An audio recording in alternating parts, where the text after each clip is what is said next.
Rodriguinho não joga mais no Cruzeiro. E no vídeo de hoje do canal da Nicola, vou te ajudar a entender quais as possibilidades mais quentes para o meio atacante. Preciso falar também sobre o Soteldo, que recebeu uma proposta de 51 milhões de reais do Atlético Mineiro. Conversei com o José Carlos Pérez para entender essa história. Para fechar, mais dois assuntos. Atualizações sobre Rony, a novela que continua relacionada a Atlético Paranaense, Corinthians e Palmeiras. E para fechar, por último, Diogo Barbosa e Vitor Luiz. Os dois estão à venda no Palmeiras.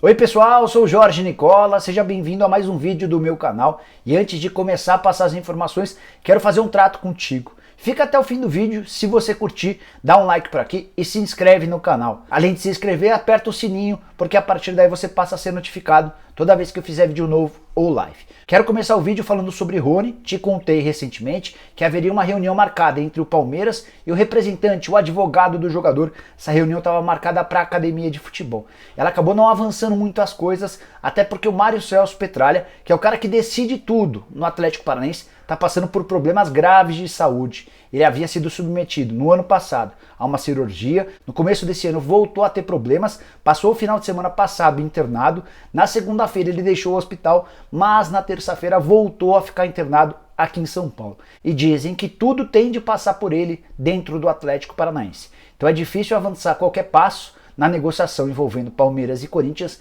enquanto o Mário Celso Petralha não puder resolver esse assunto. Para completar, a diretoria do Corinthians focou todos os esforços nos últimos dias na venda do Pedrinho. Inclusive, o presidente André Sanches foi na Espanha e depois para Portugal para bater o martelo em relação a esse negócio, enquanto a diretoria do Palmeiras se aproveitou para avançar na negociação do Matias Vinha, negócio fechado nessa sexta-feira. Então, Rony vai ter que ficar para a próxima semana ou até que o presidente do Atlético Paranaense, o Mário Celso Petralha, tenha melhores condições de saúde. Já que falei sobre o Palmeiras e sobre o Matias Vinha, quero te dar uma atualizada sobre como fica a lateral esquerda após a chegada do uruguaio de 22 anos de idade. Ele foi contratado por 3,5 milhões de euros, que equivaleram a 50% dos direitos econômicos. O Palmeiras ainda pode, por contrato, comprar mais 15% desses direitos econômicos por mais 1,5 milhão de euros. Esse cara chega com status de titular absoluto, até porque estava deitando e rolando no Campeonato Uruguaio. Na temporada passada ele foi eleito o melhor jogador do país, mesmo sendo lateral esquerdo. A diretoria e a comissão técnica do Palmeiras analisaram com muito carinho o futebol dele, entenderam que vai ser um cara que vai chegar com extrema utilidade e, a partir de agora, e é aqui que eu quero trazer notícias importantes, o Palmeiras colocou à venda seus dois laterais. Sim, o Vitor Luiz e o Diogo Barbosa, os dois estão à espera de propostas. O raciocínio do presidente do Palmeiras, o Maurício Gagliotti, é: um dos dois sai, mas se chegarem propostas pelos dois, os dois serão liberados e o Palmeiras vai passar a contar para o restante da temporada com Matias Vinha como titular absoluto da lateral esquerda e com Esteves, promovido na temporada passada para o time principal como seu reserva imediato. Há quem aposte bastante no futebol do Esteves, Esteves que inclusive já teve proposta em 2019 do Valladolid, clube presidido pelo Ronaldo Fenômeno. O grande dilema é se essas propostas vão aparecer pelo Vitor Luiz e pelo Diogo Barbosa. O Verdão desde o começo do ano tentou encontrar clubes para o Vitor Luiz e imaginava que pudessem surgir propostas de fora.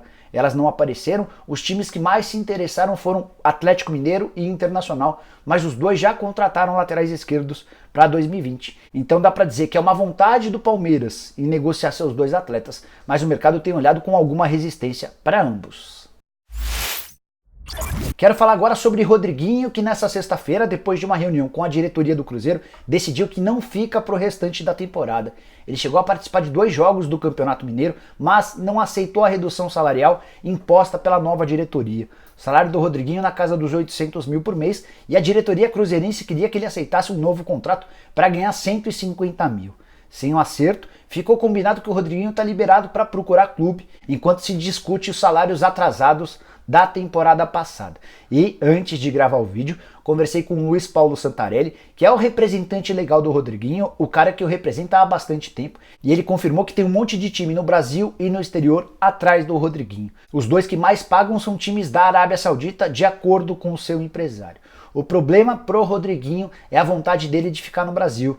até porque sua esposa está grávida e vai dar à luz ao primeiro filho do casal nos próximos dias. Então a ideia é ficar no Brasil e essas duas ofertas, apesar de muito boas, acabaram perdendo um pouquinho de espaço. Quais são as possibilidades no futebol brasileiro? Tem 6 clubes interessados no Rodriguinho. Posso te garantir que o Corinthians não é um deles, apesar da excelente ligação do Rodriguinho com o Corinthians e com o torcedor. Nas últimas horas, na internet, muita gente cravando que o Rodriguinho vai jogar no Bahia. O meu amigo Léo Gomide, que cobre o Atlético Mineiro, foi um dos que falou sobre essa negociação bastante avançada. Procurei o presidente do Bahia, o Guilherme Belintani, e a frase que o Belintani falou foi a seguinte, vou te passar certinho.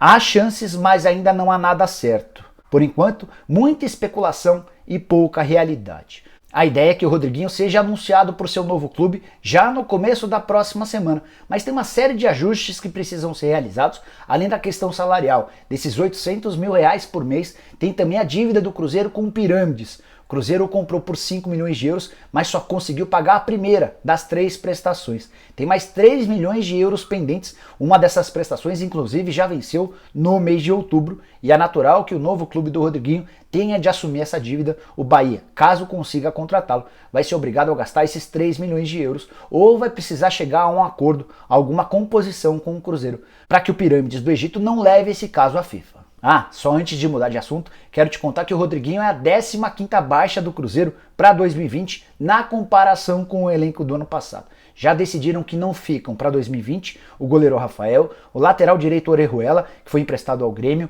o Dedé, o Fabrício Bruno, o Egídio, o Dodô, além de Henrique, Jadson, Ederson, Marquinhos Gabriel, Pedro Rocha, Thiago Neves, David, Sassá e Fred.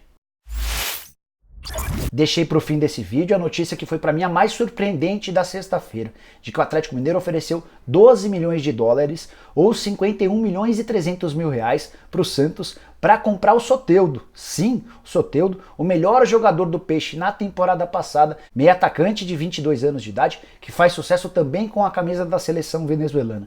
E esse valor de 51 milhões e 300 mil reais é por apenas 50% dos direitos econômicos, a fatia que pertence ao Peixe. Notícia absolutamente confirmada pelas duas partes, tanto pelo Atlético Mineiro quanto pelo Santos. Antes de gravar o vídeo, entrei em contato via WhatsApp com o presidente do Peixe, José Carlos Pérez. Ele falou: pode cravar que eu não vendo para o Atlético.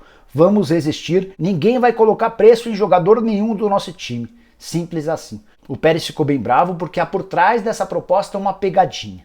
Para entender essa história a gente precisa voltar um pouquinho no tempo.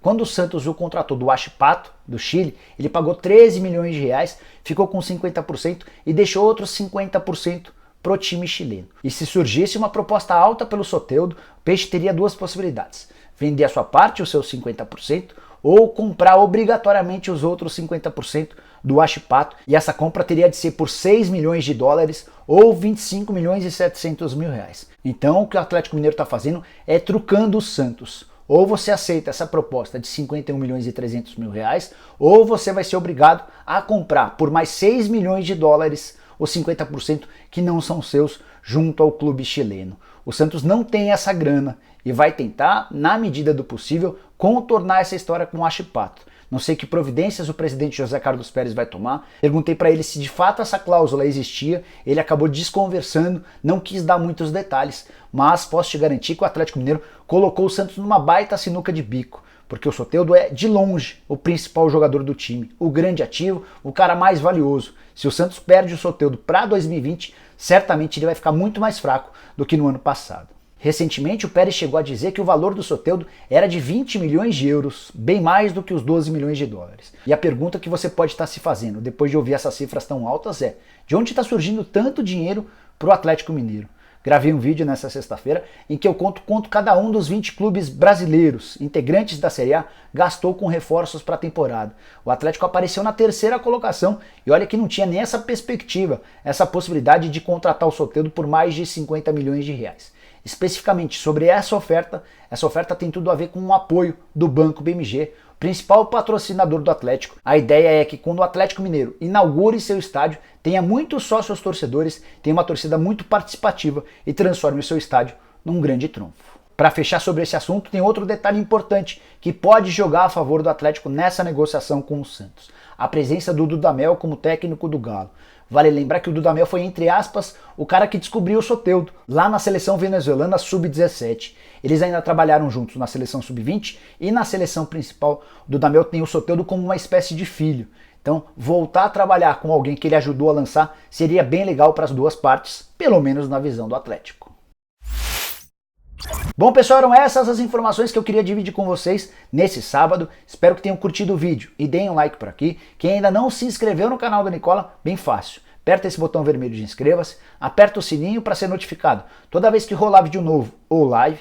Você que tem Instagram, me segue por lá, @JorgeNicola. E para fechar, use o espaço para comentários para deixar opinião, sugestão, dúvida, seja lá o que for. Beleza? Até a próxima!